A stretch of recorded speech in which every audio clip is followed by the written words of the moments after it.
LCO is coming up quick and we need on-air talent to bring it to the viewers. Mac, assemble your team. Yes, sir.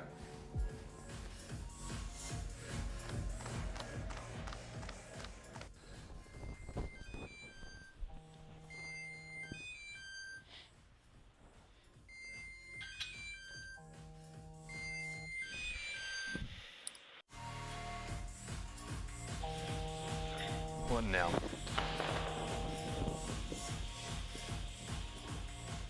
No.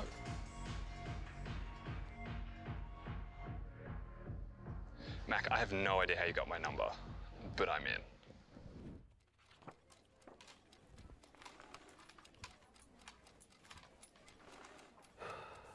I want to see you in my office, Brandon, 9 a.m.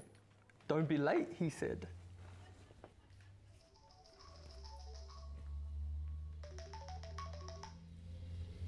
So, I'm just going through the proposal. Mac? Hang on, hold on. It is? I'm on my way.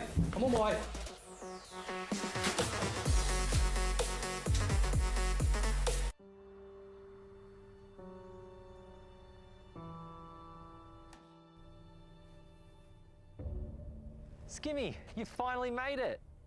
Jay, what is this? Where are we? This? Come with me. This is the LCO.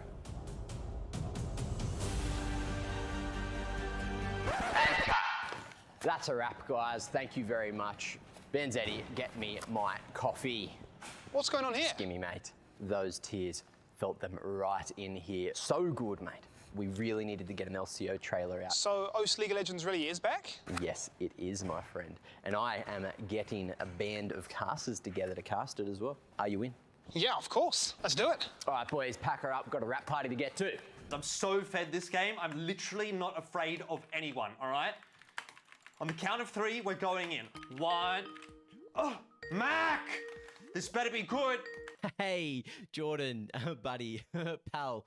Look, LCO is coming up and I need your help. I know I'm not a League of Legends caster, so I've been put in charge of finding a friendly face for the team. What do you say? I'll do it if you promise not to make me do push-ups on stream again. No promises on that one, Chief. Okay, fine, I'm in. Woo! Yes! Be online, 6 p.m, February 23rd. I'll see you then, big man. All right, guys, thanks for coming on board for this show. I see you've all got your setups ready to go, looking nice and fancy, great backdrops. Still have to set mine up actually as well. So yeah, we have the rundown and it says here on line 30, if you want to have a look at it, interview with players. So who's going to volunteer for that? No one? Wow.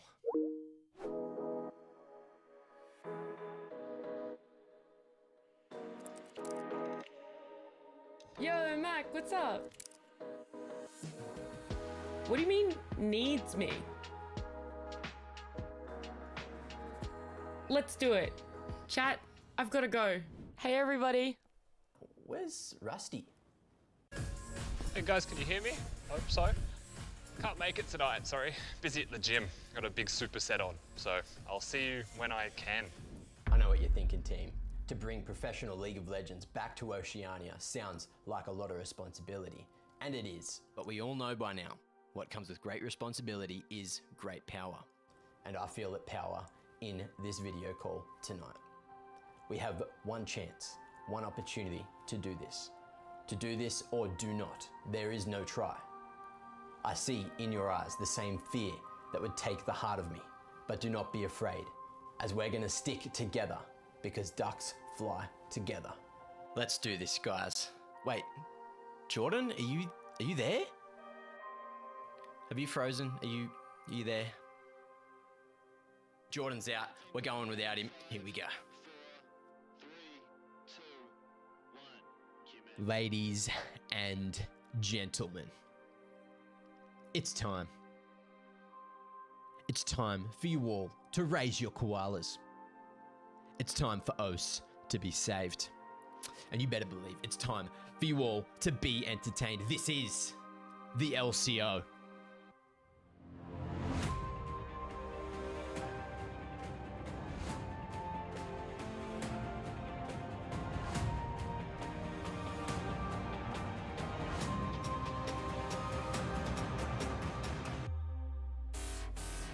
He's out to fight, they have no Ash. Only looking to try and run and gun. Sidesteps the Mystic Shock over the 1v1. That could be the game-winning play just like that. Bot lane is pressured. That's exactly what just happened. All champion on now to the bottom lane's giving. There it is! As you're going to have to stop, but John Dane's all gone. Harry with the culling, but it's just not enough damage. He needs to make a play right now. Oh, they're all low. They're all joined together. That's one, that's two. A double kill for him. A triple. Emperor's divide onto Johnny. Oh my god!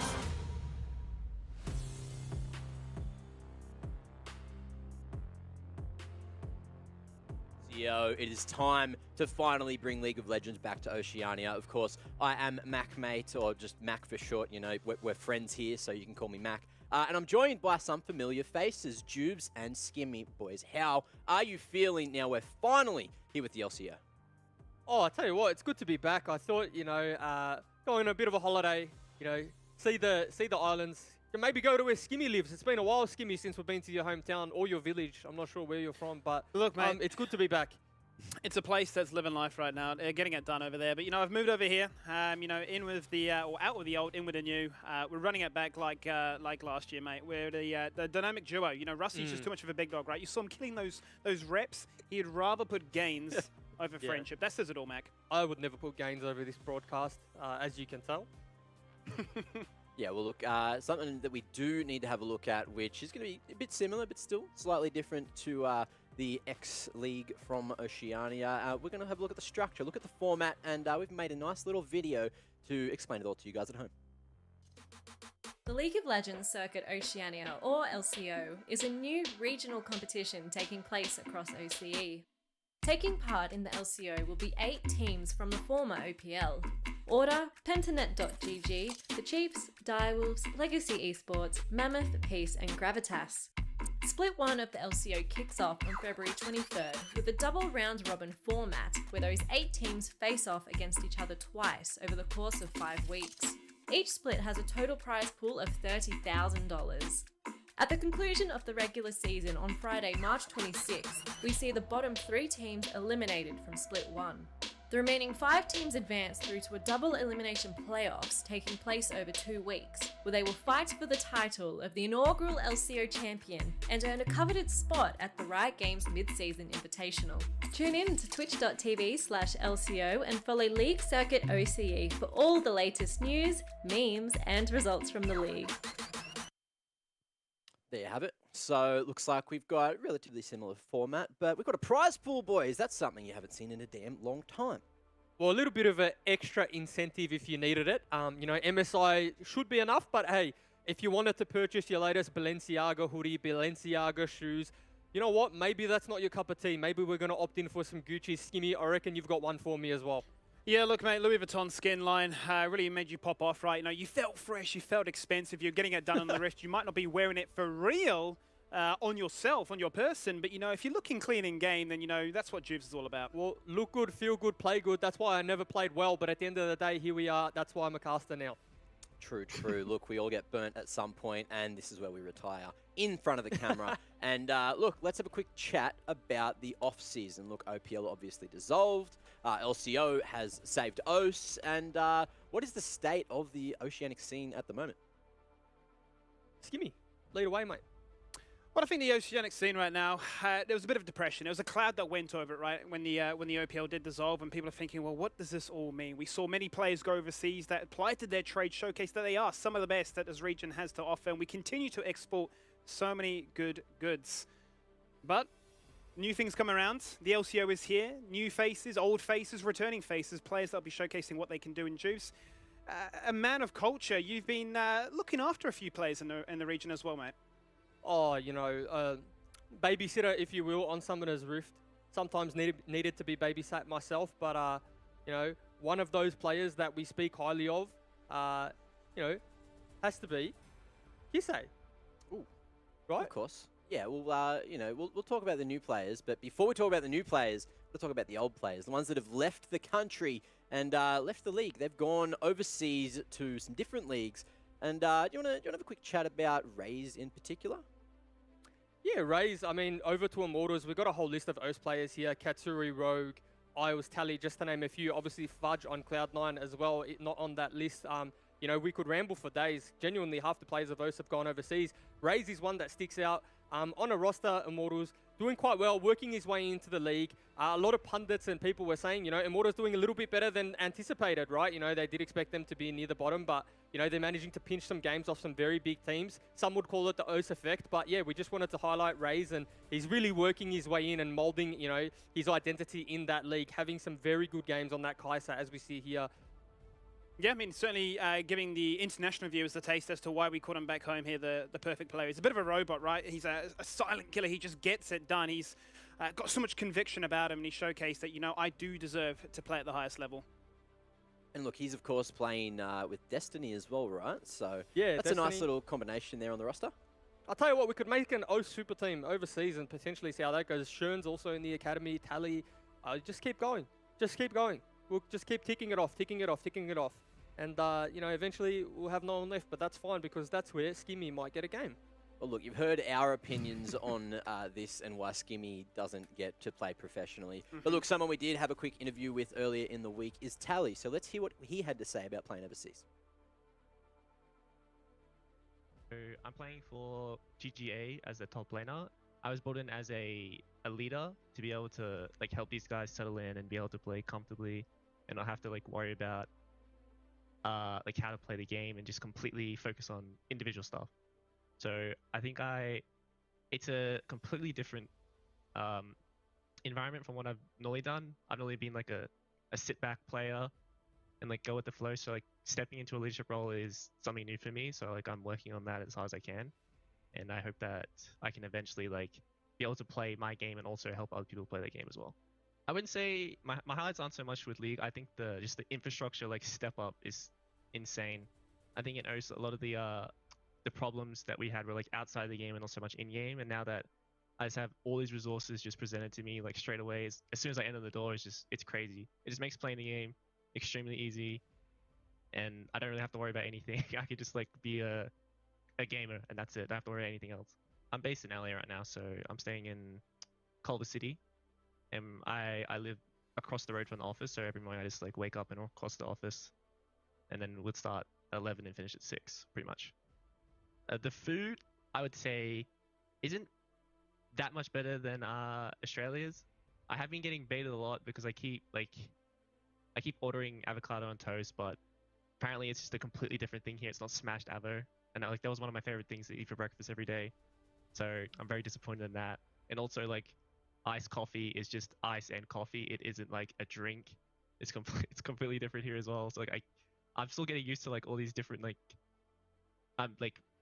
minuscule like food differences that I have to learn. Yeah, as a veteran of the OS scene, thank you for like not giving up on OS, staying around for the LCO. I think that's really cool that people didn't just give up hope and go to a completely different league. I hope that everyone supports the new players. I think it's really important that like because it's a new league that we don't just have really bad expectations, and if people play bad they're just gonna like, I don't want to watch this. I think like it's going to be a long development, but I think it'll turn into something really cool if we support it. Well, there you have it. We've had a quick chat about the old players, and of course we got to hear from Tally there as well. But it's time to talk about the new talent. You know, we have to have these new up-and-comers coming in and filling the holes that were left by the ex-professionals, or the more professionals, you know, the stolen professionals, the ones that have been taken overseas. But boys, are there any names in particular you want to talk about here? Skimmy, I think I'll chime in here and start off. You know, one player I want to highlight, and I want a lot of people to, you know, put some eyeballs on, but not too much pressure, is Kisei. He's a kid who really didn't, you know if he wanted to play professionally. And, you know, back when my hands worked a little bit better and they could do what my brain was saying, I played with him a few times and gave him the idea that maybe he should, you know, opt in for looking to go professional, because he definitely had the talent.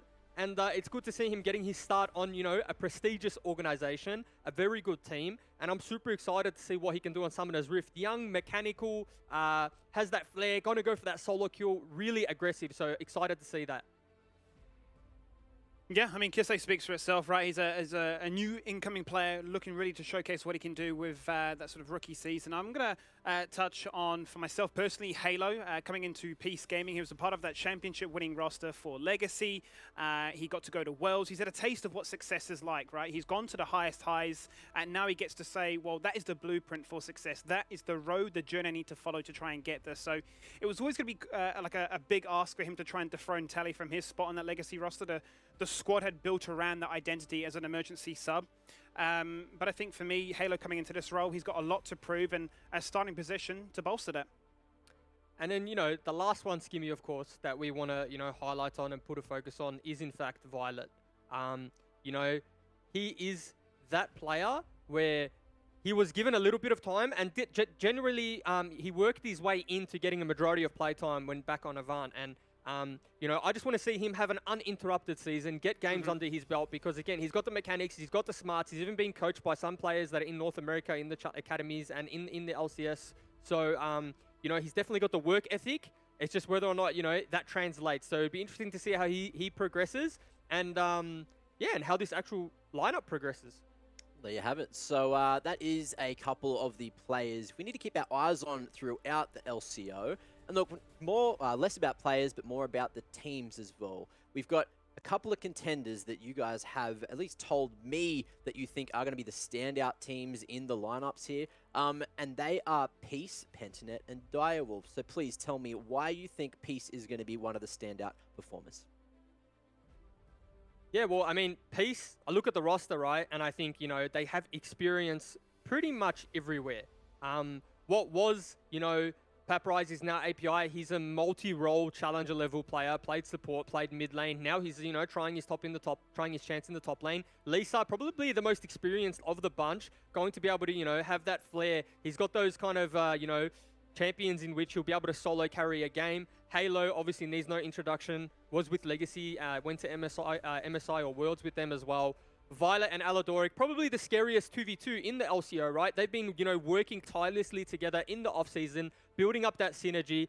It almost gets to a point where you pop to them in solo queue and you just expect for them to dominate your bot lane. And it's like, well, okay, if I don't stomp top side just as hard, we're probably not going to win this game. So, it just seems like a really strong individual roster. All right, so going forward, you also mentioned Pentanet as one of the other teams to have a quick look at as well. So who on Pentanet do you think are your sort of standout players here? I think for me, you start in that top lane, right? With the biggest exodus we've had of top lane talent going overseas, you look at Biopanther as being one of the final guard that can really showcase that it is going to be a top lane gap. He'll be definitely a pillar of security up in that part of the map. And, no further to go. I mean, life after esports might be social media access, because Pabu has been saying so many things online so far, really getting the crowd riled up. So I'm excited to see if he's going to fall and die on that sword, if he's going to live to tell the tale and the ego explodes out of control. As you can see here from the graphic, Pentanet, a lot of it can almost feel justified because they've retained the core aspect of what made them so good last split. They've upgraded in a few departments. Chaz is an exciting one for me because he has a little bit more aggressive tendencies compared to Get Back. And that could be the thing that they need to try and unlock Praetor, because there were multiple times where Praetor would, be ahead in lane, but unable to do anything with it. Yeah, and I mean, if I could just quickly chime in on the Pabu aspect, I love what he does for Oceanic League, right? I think it's great. I've had my fair share of times where I've had to eat my own words, and I think it's great Pabu just puts himself out there and says that he's going to dominate everyone, and sometimes he gets dominated, but, such is life. Got to move on with it. Look, it's kind of like our jobs, right? You got to have some pretty strong opinions, and a lot of the time you're just going to be wrong, and you just have to go, cop it on the chin and move forward. Now, moving forward, again, we are going to talk about Direwolves as well. This is another standout team, and they've got some pretty big names here as well. Yeah, I mean, this was a team that is put together to win. It's as simple as that. You look at Cupcake, he's won the OPL before, multiple times, veteran in the league. Gunkrab, obviously, pairing him with Cupcake is going to be absolutely insane. Laning, stability, also map movements, being able to rotate around the map and stay safe while Cupcake leaves the lane.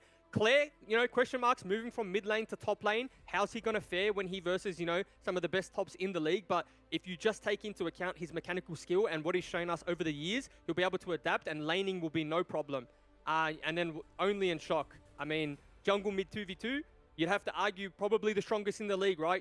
Only on these champs like Nidalee, Kindred, Graves, has, had performances with throughout all the gauntlets where he's put the team on his back, famously on order.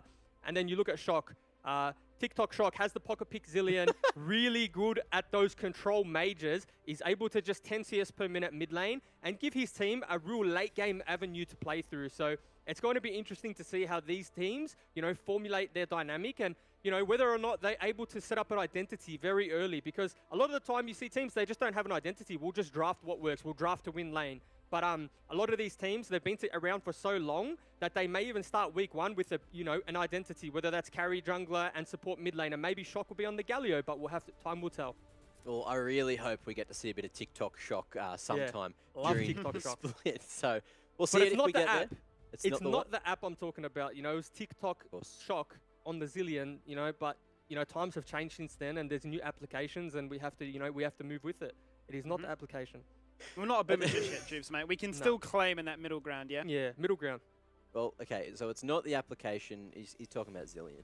But look, moving forward, we do have to have a quick look at the patch notes. So, of course, LCO for the first 2 weeks is going to be played on patch 11.4. So here are some changes you guys wanted to highlight.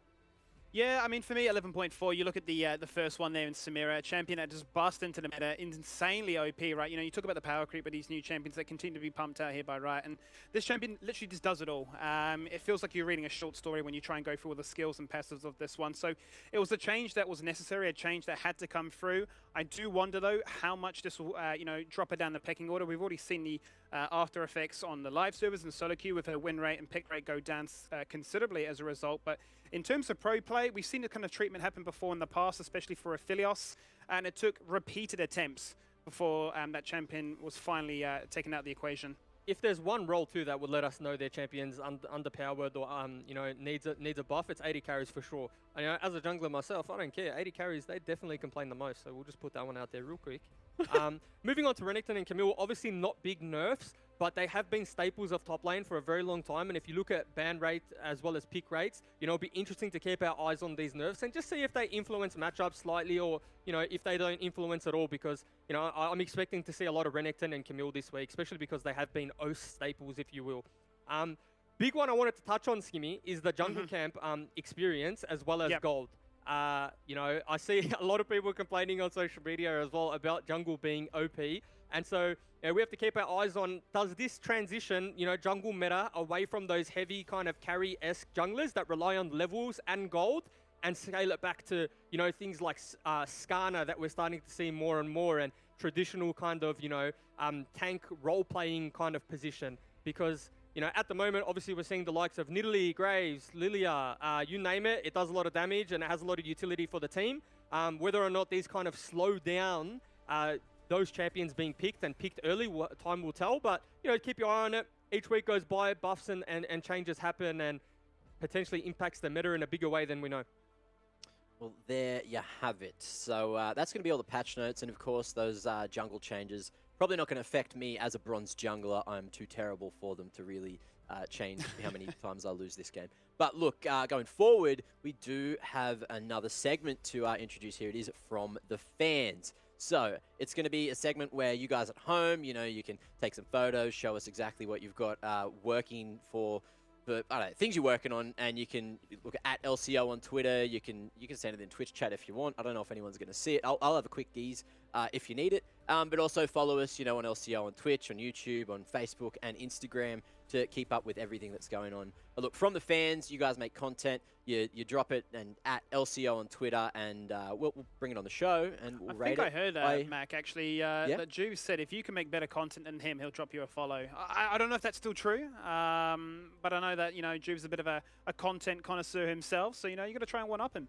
Thanks for the plug. I really appreciate that. So, everyone just follow my socials if you could real quick down at the bottom. Beautiful, beautiful. We did not take that up because my socials definitely did not pop up, but at the end of the day, have to work on that for next week. Now, look, this week, I guess the topic was how are you watching the stream? So, take a photo of how you're watching the stream at LCO on Twitter, and hopefully we can get it on the show tomorrow. I actually took an example photo and sent it to production, but they seem to not want to use it. I don't know, maybe I was just too good looking. Maybe it was too explicit. I don't know, but it wasn't suitable for broadcast. Now, moving forward, we do have to see what matches are on the cards for tonight. We do have the schedule to bring up, and it's going to be 4 banger matchups. So, to kick things off here at 6 p.m, we have Pentanet taking on Mammoth. That is going to be the first game of LCO.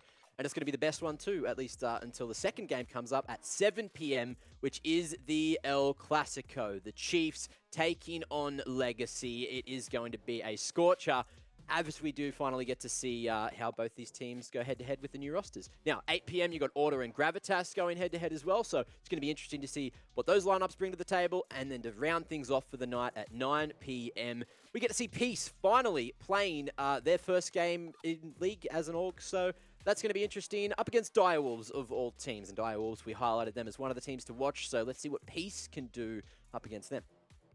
Well, I think, Juice, you were talking about it before, right? You were really keen for this particular game because that's where a lot of these power rankings that have been thrown around online seem to be divided on. You know, some teams saying, Peace are, you know, middle of the pack. Other teams saying, hey, this is a team you need to keep your eyes on. This is a top 2 punch-on team. So for me, that's going to be a roster where it's like aggression and upgrades and hunger versus experience and composure and sort of best of expertise.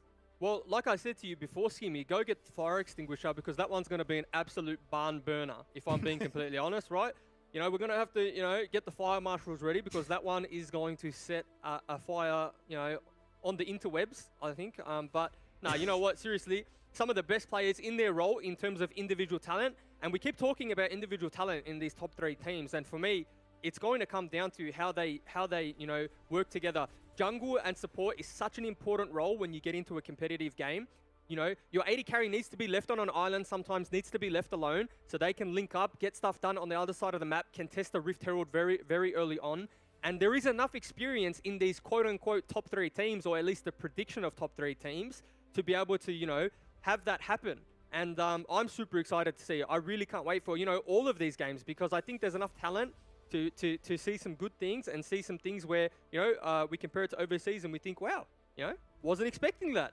But well, look, it's time, Jubes. It is time to get in to the first potential match of the night. The first one where we're going to look at and go, wow, that team was much better than we thought, or wow, that team was not as good as we thought. Who knows? I guess we'll see at the end. But that match is going to be Pentanet taking on Mammoth. And look, let's have a quick chat about Pentanet as a roster first. So, look, they've got a pretty solid lineup there. You've got Biopanther, Pabu, Chaz, Pradith, as well as Decoy there. And look, what are your thoughts on this roster? Lots of stability in the side lanes. Biopanther, stable laner, not going to win or lose you a game. Same with the bot lane, really. Just happy to farm 10 CS per minute. Lots of volatility in the mid-jungle matchup, and I'll be keeping my eyes closely on those 2 roles in particular to see if they can get, you know, an early lead and transition that into the side lanes. All right, cool. Now let's have a quick look at Mammoth as well. We've got to keep things quick here. We've got a schedule to stick to. And so let's bring up Mammoth. And Skimmy, you want to run us through this one? Yeah, Mammoth's an exciting one. I mean, this is a team that you look at it, there's going to be a handful of rookies here. The real shining light for me is Wade, the middleman on your screen right now. 2 years of experience in the OCS, a player that really was a driving force, a catalyst to the success that gave the Dire Cubs in the OCS their championship title. It was a flawless run at just that, and there was one game where he just, you know, stomped the game 15-0, something ridiculous. With a pentakill to seal the deal. So this is a team that I would look, you know, solely on him to try and drive the momentum, but then look to his teammates to say, all right, here's a platform, show us what you got. All right, beautiful. Well, that's your 2 teams, and we have another special guest down on the sidelines who is going to do a couple of player interviews for us throughout the split, and that is Nat T. Nat, welcome to the stream. Are you excited? And who do you have for us there down on the sidelines? Thank you so much, Mac. I'm so excited to hopefully get some information out of the players. With me today, I have Pentanet's Pabu and Mammoth's Ways. Guys, welcome. I have to say, you are going to be the very first game of the LCO. Way, can you let me know, what are you feeling, what thoughts are you having, and what's the mood down there in the team? We're all pretty excited to obviously be the first game of the day. We also have heard that LS will be watching, so that's pretty exciting as well. Hopefully he'll have some interesting insight in the games. There we go. Yeah, fingers crossed. Pabu, I don't really have to ask you what your thoughts and feelings are. We've seen some tweets from you, especially about the power rankings. But tell me, why are you so confident that Pentanet is going to be #1 this split? Well, I told myself that I really wouldn't be here if I didn't think I was going to win, and I got to put together the group of players that I thought really has the best chance of winning the league. And I'm super happy to be playing with all my teammates, and that just translates into confidence. We've showed some good stuff in scrims, and I'm sure it'll get better as the year goes on. So that's why I'm so confident. Yeah, excellent. That's so great to hear. Wei, I do have one more question. Pentanet is a team full of league veterans. Does that add any extra pressure for you guys coming into this, or are you just playing it like it's any other game? I mean, we're playing it like, obviously we're giving them a lot of respect, right? But I mean, we're just coming in, and I'm sure like win or lose, we'll learn a lot from this game. So it's gonna be a win overall, even if we lose. So That's great. And the final question I really want to ask both of you, we'll start with Pabu, but who is going to be the biggest threat to you personally on the team that you're coming up against tonight? I think that Wei X is the best member on their team, but he's extremely reliant on specific champions. So as long as our draft is solid, they really don't have much of a chance. And what about you, Wei? I'd probably say it's probably like a combination of Fire Panther and Pabu. They have like really big and like wide champion pools, so it can feel pretty difficult to like maybe draft against them and like verse them, because they might pick up like something like niche that we've never versed in solo queue before. So we're just gonna have to be prepared for anything really. Of course. Well, thank you guys so much. Good luck with your game tonight. Now let's head on back over to Mac and see what they have to say before the game starts. Thank you very much, Nat. What a lovely sideline report that was. And it's good to see that Pabu and Wei are certainly ready for the matchup. Pabu, a little bit of BM there as well, No one's going to be taking them down today, apparently. I mean, all you have to do is look at Pabu's most previous tweets to get an idea about how he feels about the match. I think he said something along the lines of, if it goes longer than 20 minutes, he'd be surprised. So, challenge to Mammoth, no pressure on them for this game, really. They can come out all guns blazing. The Pentanet are the favorites. And, they really have nothing to lose, Mammoth. Just go in there. Level 1, level 2, let's look for an early lead. Level 3, let's be aggressive with it. And who knows what's going to happen. It's almost time to jump into Champ Select. But before we do, we have to put our money where our mouths are. And quickly do our predictions as well. So let's have a look at who we think is going to take the very first match of the LCO. Oh, it's a clean sweep there. We've all gone for Pentanet. So, I just saw a couple of names I knew on the roster, and I was like, yeah, that looks all right. So what are your reasonings? Look, I think for me, we've already kind of seen it, right? It's kind of like the David and Goliath situation where Pentanet are putting themselves square peg #1. It's not even close, right? Whereas Mammoth is sort of coming along into this one, a bunch of rookies, a bunch of new faces, a bunch of keen players to showcase that, hey, we can wrestle with some of the best. So it would seem fair to say that Pentanet will have the edge in this one. Yeah, for me, it really just comes down to the amount of time Pentanet have spent together as a team. Yes, they have a new mid laner and a support coming into the mix, but they do have a lot of stability. They've kind of all been around the circuit for a very long time. And yeah, I think when it comes down to just grouping, playing objectives and setting up for team fights, they're just going to have that edge over Mammoth. Very good, very good. Now, I'm excited to see what Mammoth bring to the table. You can see Wei said that they've brought in a lot of, they've done a lot of practice in the lead up to this, and they seem to know that it's going to be some crazy champ pools. So, before we jump into Champ Select, are there any champions that you think are going to be picked by both teams? Anything that we're definitely going to see here? I mean, it's like the $1 million question, right? Is water wet? I think for me, if we're looking at some of the control mages, especially, I feel like Oriana would be like a highly contested between the two of them. Chaz is just a monster on that champion. He finished that last split with a KDA of like 67 on that particular champion. Maybe a KDA padder, maybe you could put it that way, to the rest of his team's dismay. Doesn't commit to a fight, but goes, look at my KDA, I'm clean as it can be. But I mean, I think for me, you've got to try and figure out that, this is a condensed season. It's only 6 weeks. You can't really afford to fall behind early on. And if you can really early on adapt that mental mind state of, yeah, we are the underdogs, you can just go in and have fun with it. That mental barrier, once it's unlocked, we've seen stranger things happen before, Mac. 100%. And it is time, ladies and gentlemen, to get into the first match of the LCO. It is going to be Mammoth taking on Pentanet. Who's going to get the first victory? Find out shortly. Boys, take us into Champ Select.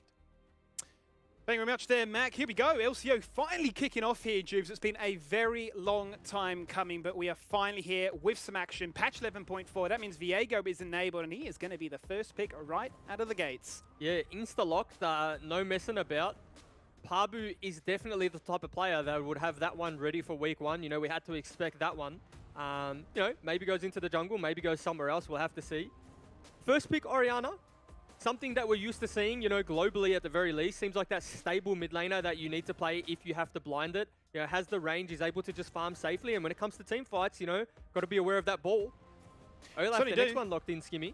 Yes, certainly do. I mean, this is a fantastic package delivery system, isn't it, really, more than anything? The fact that you've got yourself that Olaf counters so many champions in that jungle department as well. You've really got to specifically ban or draft around it, so that's going to limit some of the options as a result. What I will touch on, though, is if we go back to Pentanet for a second, when they did have Rogue as their support play, he was feared for his fresh play. Decoy comes in, he says, look, the identity has not changed whatsoever. We're running it back like 2020.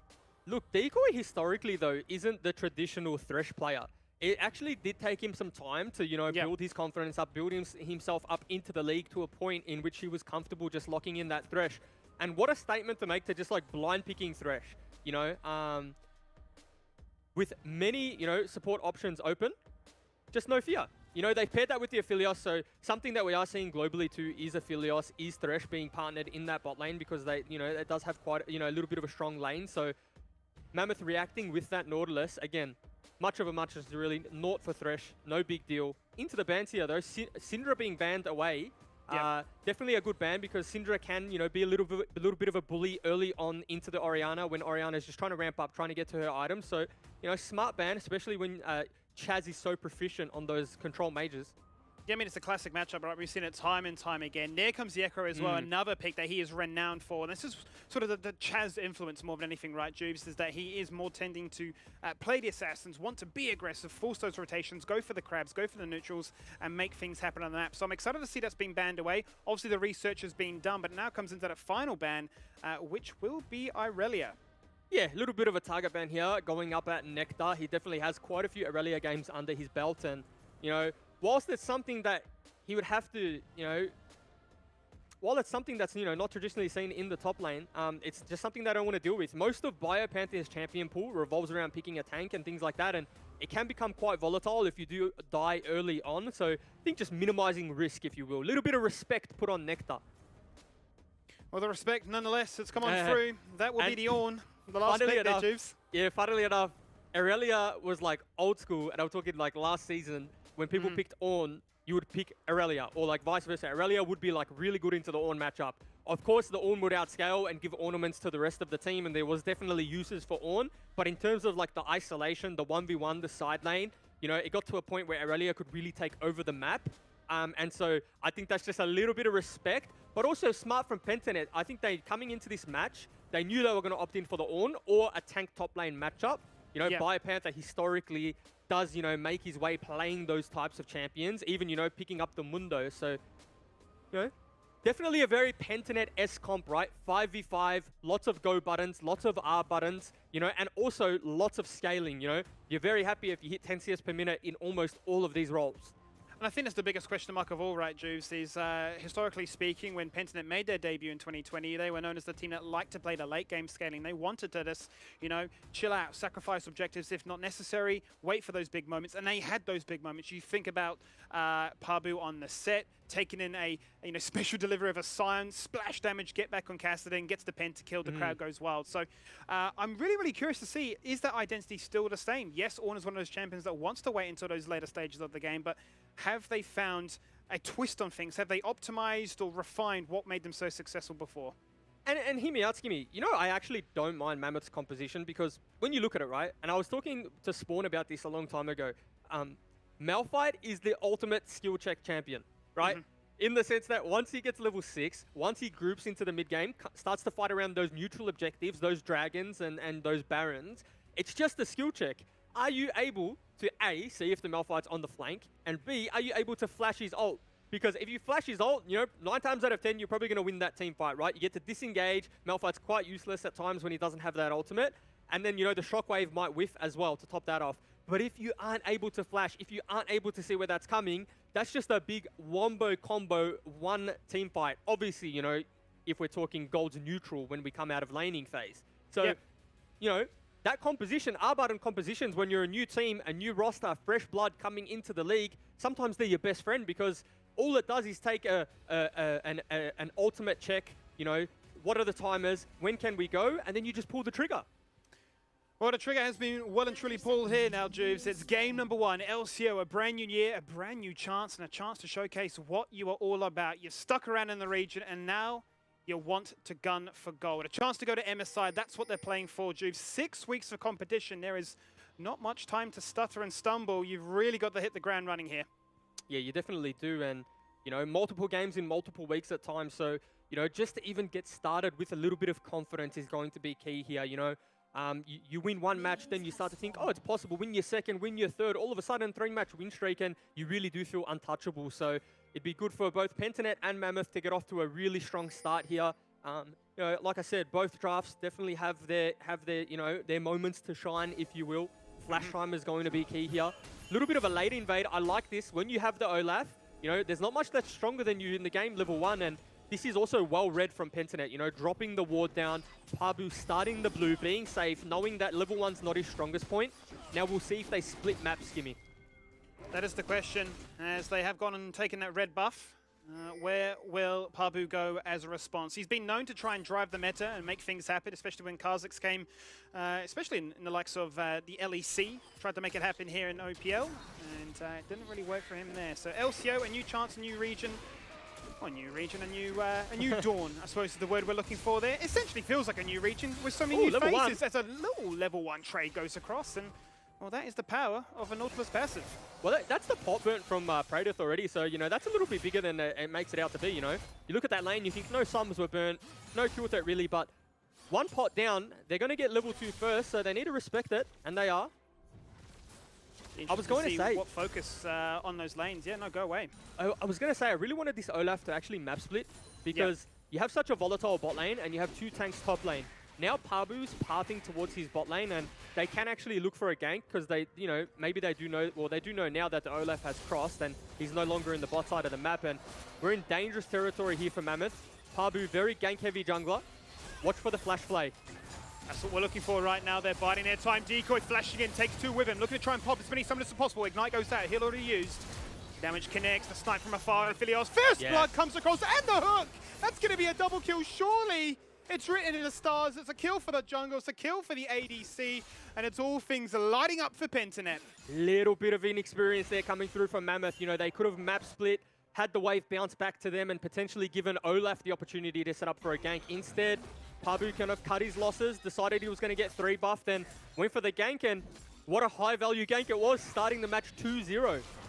Fantastic level 1 influence there. I mean, just look at what has historically been a Pabu influence, right? He loves to gank. He will sacrifice his own jungle, his own self-importance to get his lanes online. He's done it time and time again.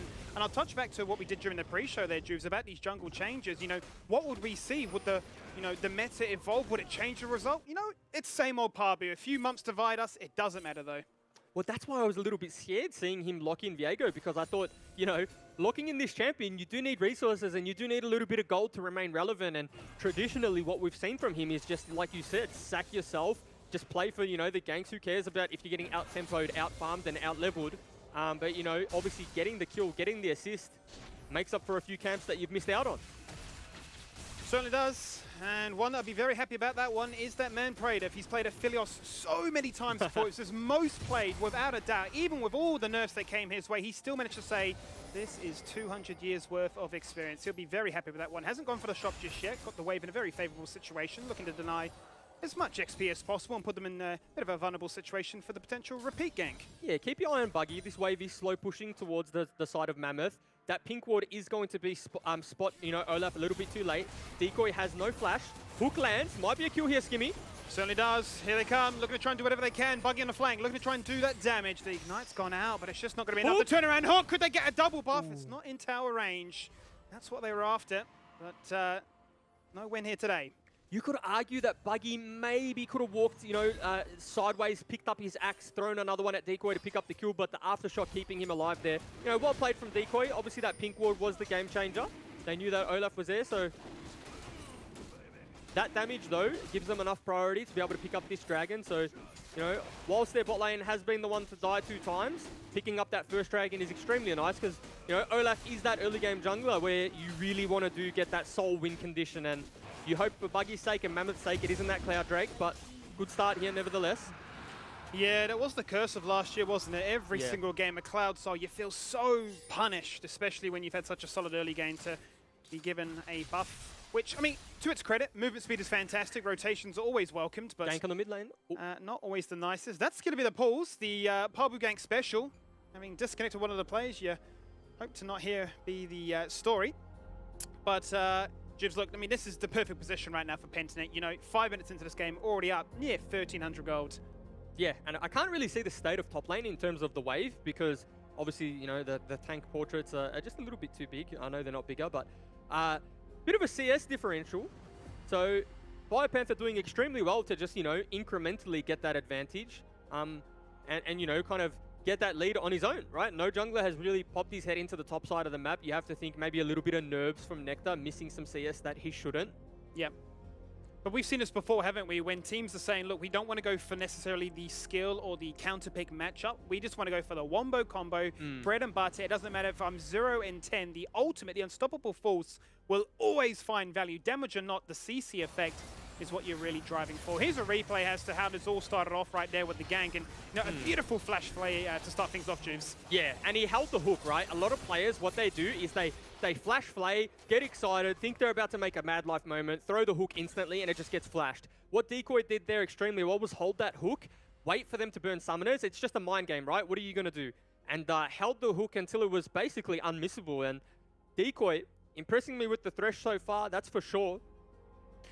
So, I mean, let's start talking about some of the win conditions, I suppose. Didn't really get too much of a chance to touch on that going into this game, but you look at the likes of, Zarya, no doubt. Featherstorm's going to be a fantastic ultimate to try and deny the wombo combo that could be potentially coming their way. A pick target, a kill target, a definite focus in this game, as Schreifer will be given a very warm welcome into the LCO. But this is so far seeming pretty characteristic Pentanet, sack objectives, focus on ganks, get the job done, scale to a nice position, maybe poke your head in for a 3rd or 4th dragon, and then decide, look, we've got the lane states or the macro just on lockdown. We don't really care.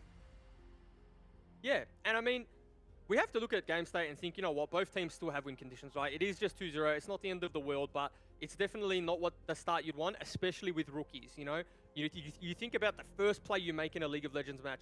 You want it to be that one where it's, it gives you that confidence. It's either you hit that skill shot, you win that trading lane, and I tell you what, Mammoth's bot lane would have been feeling pretty cheeky and pretty good about the level 1 trade that they had in that lane, and I think that was what was actually their demise. They landed that trade, they had that trade, and they thought, we've got that advantage now. We're meant to be here. This isn't, as big as scary as I thought it would be. And then, that confidence ultimately came back to bite them. So I want to see Mammoth play with that confidence and that conviction.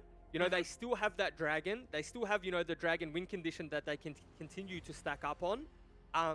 But yeah, it is, an incline, if you will. Just a little bit of an incline, a little bit of an uphill battle. Wave flashes away there. Manages to get out of the gank. No summoners burnt there from the side of Pentanet, so you'd have to say really good gank coming out of Pabu. The incline battle continues, you would say, as the flash does not get met by a summoner use on the opposite end. So another small win there for Pentanet. Now the wave's going to crash on through. Or he's gone back for the item, got himself that beautiful little quiver. More damage, more potential to farm safely and build up this lead. And I mean, this is one of the focus, right, for Praetor. There was no denying his lane capabilities. He was one of the strongest laning ADCs off last year. It was just a case of if he found himself in these advantageous situations, maybe a half item, even a full item up, do something with it. And that was so, at times, Pentanet's demise. Yeah, but also, you have to take into account the team he was on, and there's various factors, right? Nice little pink ward. Pentanet doing really well spotting out these ganks. They know that there's going to be a lot of pressure on bot lane. You have to consider the matchups, right?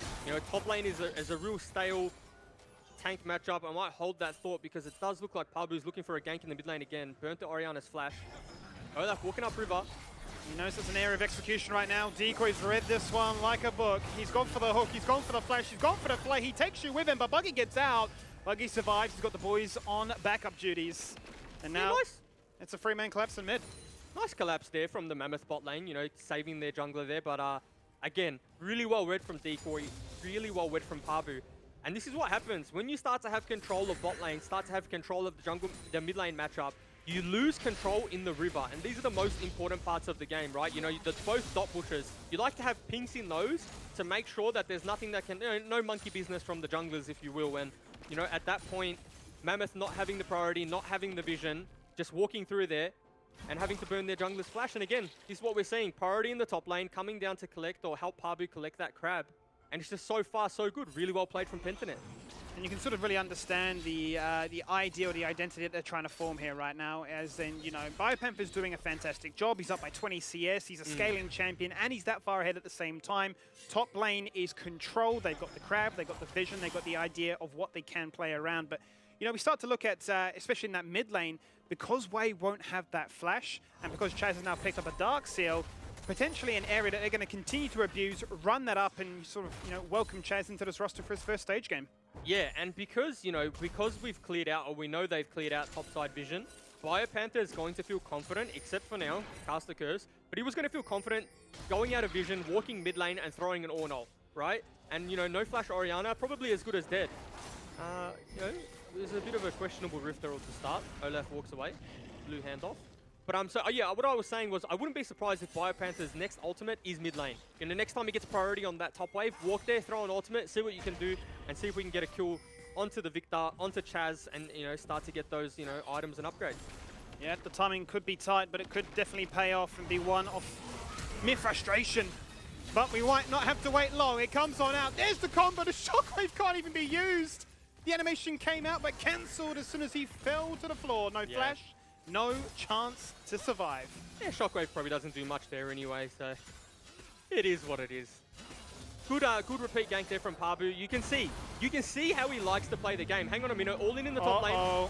Here comes the all-in. He's already used the ultimate to get himself out of harm's way. R2 will not connect. He'll live to fight another day, but that CS lead, Jubes, it's just getting bigger by the second. Yeah, and it's not going to get any better, right? You know, it's just going to get incrementally worse and worse just because of the way that Ornn's kit functions, and especially because he's going to be, you know, the true damage onto the Malphite, and burning ultimate in lane as a Malphite to get away is maybe one of the worst feelings in League of Legends. I don't know how many people have played Malphite, but when you don't have that tool or access to that ability, you really just feel like a rock that's floating around Summoner's Rift and has no meaning. And that's pretty much what he is right now. He has to walk back to lane, going to be down in CS, bot lane losing turret plates, and, you know, whilst it is a 16 CS lead onto Praedyth, you have to consider the plate advantage that he's getting as well.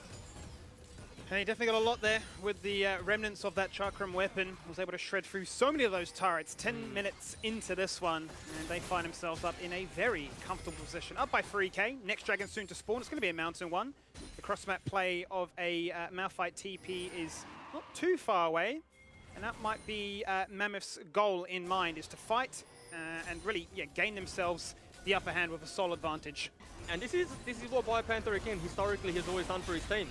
He's okay losing a minion wave, walking to a dragon and fighting. Now, I would argue he doesn't need to walk the whole way for this. I think if he just, you know, clears the wave top lane and then walks, they're probably not going to contest it. And they should be strong enough, you know, as a bot side duo to just get this dragon freely, especially with how they've freed up Chaz in the mid lane. So probably inefficient, I would say, if you're Biopanther, but coming down to secure that dragon. Looking for the all-in here. The shockwave, it went on to one, it was on to Pabu, he's looking for the two, he turns around, he flashes, he commits, he takes the soul. It'll fall down eventually, jungle for jungle. Orianna all about it in the mix of things. He'll fall on down eventually, just Dragon is gone, but Rift Herald is still there for the taking. 1 for 1, but you have to look at map state, right? Yes, they lost a big wave in the top lane, Pentanet did, but look at bot lane, losing this turret. Zaya's going to get dove. Rooted under tower, no, just out of tower range. Good restraint now on the Featherstorm, not willing to burn that early on. Knows when to use it, looking for that 1v2 play. Has flash, has heal. Definitely has some outplay potential there. Yeah, and you know, this is kind of the, what's the word? You know, the prize for participating, right? Mammoth get the Rift Herald. they'll still have turret plates in which, you know, they'll be able to drop that either mid lane or top lane. But I don't feel like, you know, bot lane is the lane that's going to benefit from that Rift Herald. The lane's just going to be pushed too deep. By the time Buggy gets there and drops that, you'd be lucky to even get a Rift Herald charge. So nice roam here mid lane from Shinky. Nothing left bot lane for him to do, so has to transition into the top side of the map. Might see the Rift Herald go down here, get the gold onto that Orianna because, you know, at the moment you start to think, well, replay. So Shockwave lands, really nice Shockwave onto Pabu. Pabu decides he's going to trade 1-for-1, makes that decision. So, you know, albeit #worth. Nectar walks down, but you know how we talked about him burning the Malphite ultimate in lane, you know, 2 minutes prior? He had no ultimate there to engage and start that fight. So, again, it was just a Malphite that walked down and really offered nothing. So, you know, bit sloppy from Pentanet, but it was on good timing. They knew Nectar had no ultimate, and they were able to get that 1-for-1, get out, and get that bot turret. And they're taking advantages wherever they can get them right now. That gold lead remains at the 3k mark. Flash had to be used once again on that Orianna, but based on the kit of this Viego, was able just to chase someone through with the ultimate. Happy days for him. Able to get himself that much more fed in the current set of things. He's going to get himself online with a mythic item of the Kraken Slayer. 1, 2, 3, big damage numbers popping up on your screen. Do we call that the left-right good night? Left-right good night, the set 2.0. Oh, the flash there to try and deny what would have been a very nice shockwave. Papa takes you down. You got no flash, you got no chance, you got no dreams. More turret plates, more gold, 30 seconds on the clock. We're going to take as much as we can. Shinky wants to turn things around, looking for the depth charge. Can he find it? There goes the box. There's the damage from afar. The 3-man unstoppable falls. Do they have the damage to follow things up? Ultimate, they're all gone. It's CD galore, 2-man R2. They're all knocked up, they're all running away. They're all hoping they can survive, and oh my days, how did nobody die? No, well, Bio. Okay. A little bit of a head-scratcher moment there from Biopanther. I thought he was a little bit tankier than he was, and you know, whilst it's still a kill for the side of Mammoth, you know, you have to say it's just worth for Pentanet, right? You know, they were able to get that turret. Yes, they did burn the TP from Biopanther, but you'd have to say a turret's worth more than a kill, and they are fighting over a little bit of nothing, but at the end of the day, 5k lead now over to Pentanet, and game is in some dire territory for Mammoth. In a bit of a weird situation, to say the least, right now. I think that really was their potential opportunity to, whilst the gold is in a quite even state, to say the least, at least one item-ish being found as an advantage here by Pentanet. They're in their most comfortable state right now. They love it when they get themselves an early lead like this because they flourish that much more as the game progresses on. Not too phased about the Dragon. We talked about the Caster Curse Juves. It's happened again. We've got ourselves a Cloud Soul to play for. And if I've seen anything from Pabu's tweets, because he posts a lot, it's very hard to keep up, he does really despise Cloud Souls. With Pabu's tweets, I reckon you need notifications on, otherwise you'll miss one too many. But yeah, he does. I mean, I don't think there's any League of Legends person or connoisseur that likes Cloud Souls. Maybe depending on team composition, but I swear I have not found someone that says, yeah, no, I'm really happy this game that I got a Cloud Soul. Have you? Yeah. Look, I think some people say, look, I can go far, I can go fast, I can do things that I couldn't do if I didn't have a teleport. And, you know, that's all well and good, mate. But, you know, we're not riding cars and riding mounts. We're, you know, running on your feet. We're getting it done. It's a cross-sprint marathon. And as we spin that yarn, we get ourselves back into this yarn, which is the current game state. 14 minutes in now, Juice. Business as usual. And, you know, that fight in the top lane had the potential to be really nice for Mammoth, but the problem is Wei was already dead. Pabu doing his best, you know, his job really, assassinating the mid lane mage and keeping, you know, who he said was the biggest threat, Wei, out of the team fight. And Malphite landed like a multi-man ultimate, but there was just no shockwave to follow up, and Pentanet really did just clean up after that. And, you know, they didn't get any kills, sure, but they forced people off the turret, were able to pick up the objective that they, you know, TP'd in for and extend that gold lead ever so slightly. He most certainly did. Juicy little item acquisition here for the Olaf. Got himself that Gore Drinker. Lots of extra sustain, a little bit of extra damage in an AoE cone. Always quite nice for the champion to speed up that clear, as if it wasn't fast enough already. Look at the difference in AD carry items, right? Like, you just have to look at the damage that the Xayah is going to be, the Xayah is going to be putting out in comparison to Praetor. So you have to think there's no realm in which Mammoth want to opt in for an even team fight, right? You either want to have like that God engage where Praetor just gets absolutely one shot and then focus your attention onto the Victor, onto Chaz, or then onto Pabu. But, you know, it's almost in the territory of having to isolate and pick fights in side lanes and just win through, you know, numbers advantage as opposed to executing properly in a 5v5 because, again, you know, this type of gold lead this early on into the game is quite hard to recover from. Oh, here it is. The empowered Graviton. 2 people caught out of position. He goes unstoppable, but it doesn't matter because his AD carry's already dead. No Featherstorm, no Summoners, no chance to survive. He runs past his fallen teammate and goes, that was the worst possible time to die. Third dragon of the game is just spawned. Now, the thing to keep your eye on here is that they burnt teleports. Mammoth burnt teleports because they thought there would be a fight. They thought they'd be able to keep their members alive. And Chaz just said, okay, you TP in, I'm going to stay top lane. And not only is he free farming, but he's probably going to break that turret. And they might even break mid lane turret. It's a 4v4 in the mid lane if they... I know it's not because Olaf was in the bot side. But, you know, potentially they could have pulled the trigger in the mid lane and you know, opted in for a 4v4. But... you know, they've just dropped mid lane turret and lost a lot of damage on the top side while Chaz is just absolutely farming up a storm.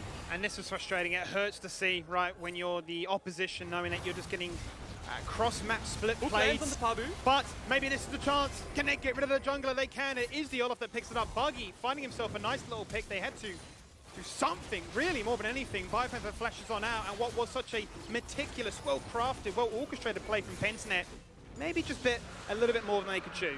Yeah, I'm not sure if Pabu thought his champion was like untargetable or what he thought the go was there. Might have to get a end of match commentary from him. I'm sure he'll tweet about it for those of you that aren't aware.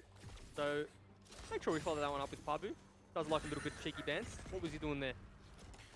What on earth was he doing there? Was there a bounty? Well, there's definitely bounties across the rest of his teammates. That is extra gold that could definitely find a home in the pockets here for Mammoth. The gold continues to balloon against them, up by 6k now.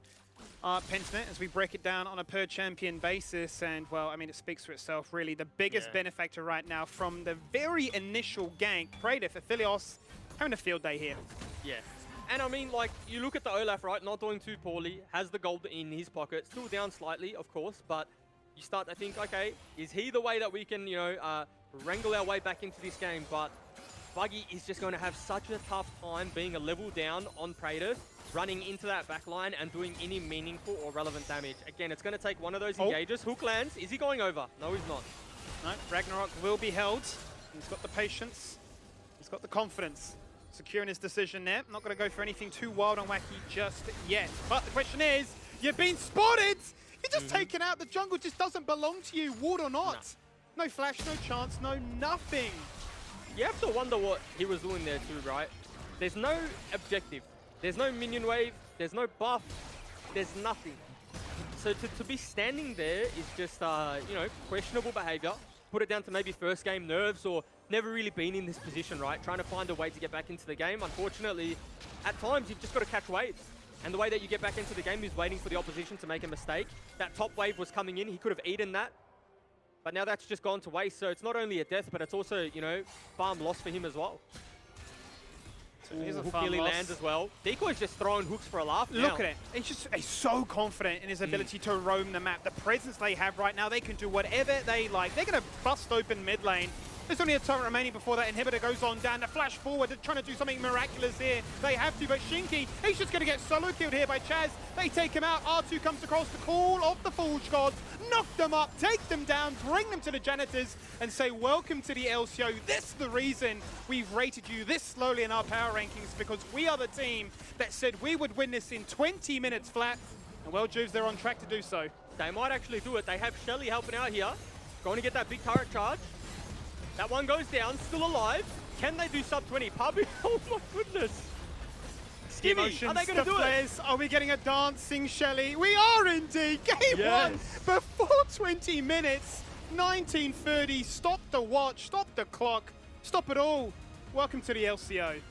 Now, I'm all for big talk. You talk the talk, you've got to walk it. And today, Pentanet walked it. They said they were going to win this one in under 20 minutes or 20 minutes on the dot, and they in fact did. And, you know, I think that there's no better way to win a game than with a dancing Shelly.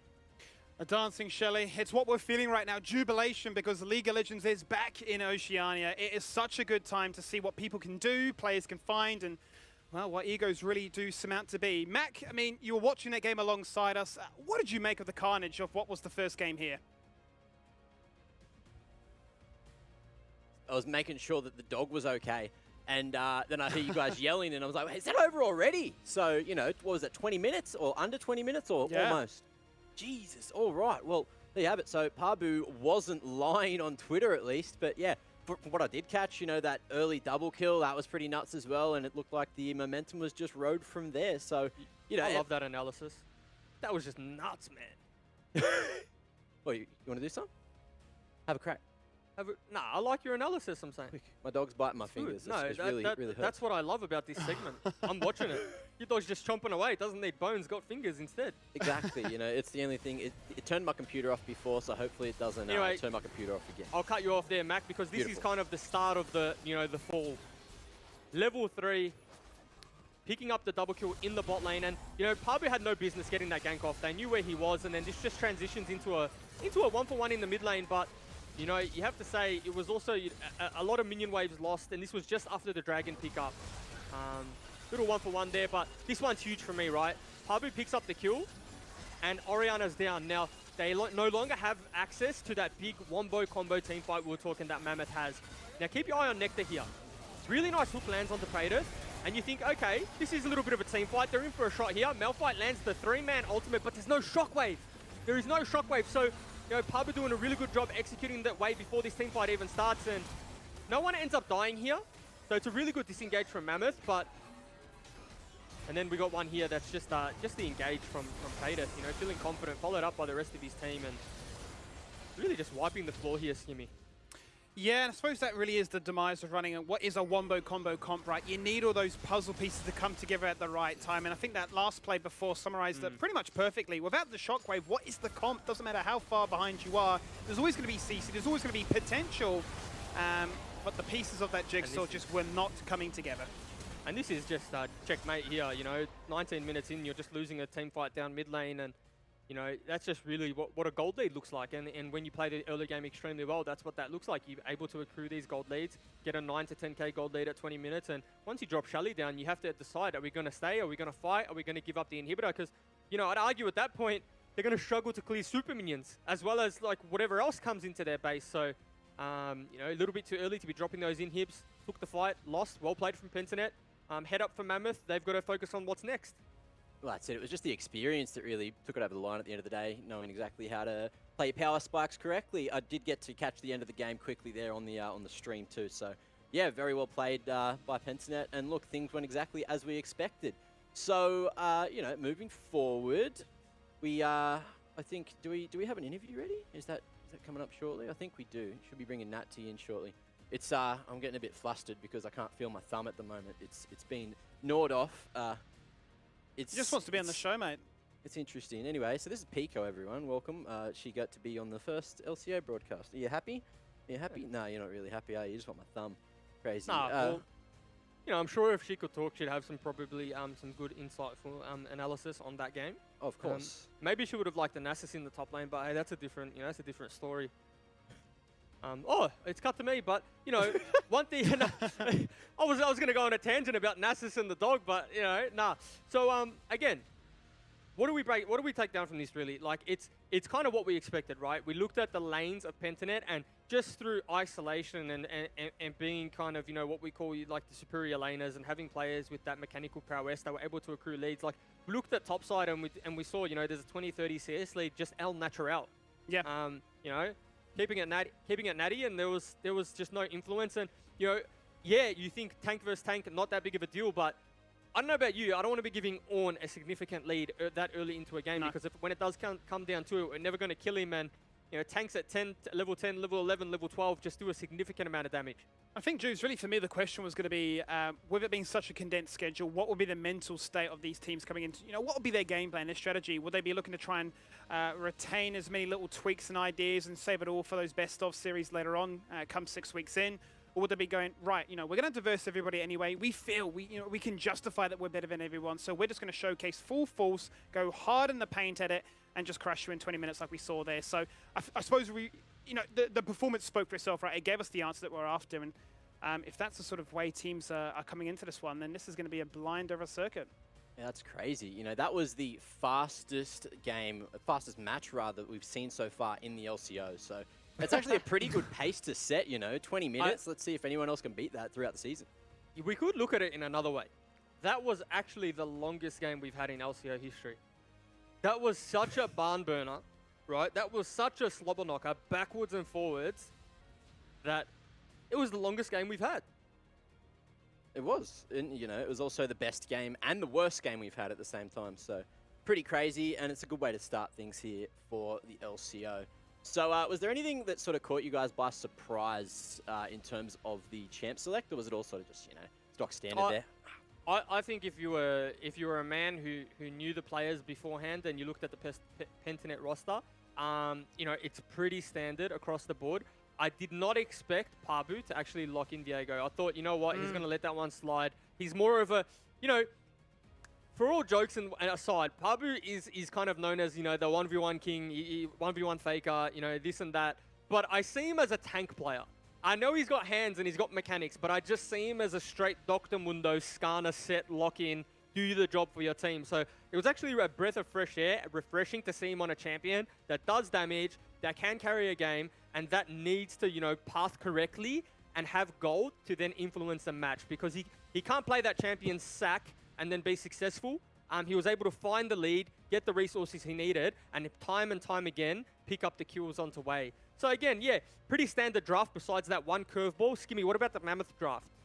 Yeah, I think for me, I mean, we touched on it a little bit briefly before. You know, we talked about, you know, what kind of champions could we see coming into this one. I thought for sure mid lane would be the Orianna contest. It was the first pick there from Wei, but it was abused, right? It was targeted from the very get-go in that game. I don't think there was a single time he actually got to use the flash aggressively. It was always to get it out of harm's way. It got to such a point that he was face-checking his own jungle, even with vision, and it just wasn't anything allowed for him. So I think when we see the tower dive, that four-man collapse where Bio eventually falls on down, you started to see the collapse of the identity of this comp is built to wombo combo. If we can't do it now, when can we ever?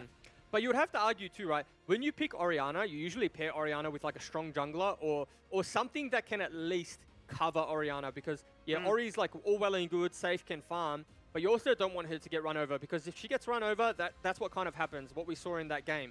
So you'd have to say maybe a little bit of inexperience from Mammoth, weren't playing through the correct avenues, weren't playing through, you know, where the roles in which they had the quote-unquote, you know, matchup advantage, right? There was plenty of times where Wei had priority, you know, Buggy could have invaded, got some deeper vision down, got some eyes on Pabu, but it was more like, we'll just clear camp to camp, hopefully something pops up. And, you know, the one time we saw something from Mammoth, it was in the river, and they were able to, like, deter a gank, deter a few things here and there, but it just wasn't enough. And, you know, we'll pencil that one down to inexperience, maybe a few tweaks here and there. They did come up against some really strong opposition.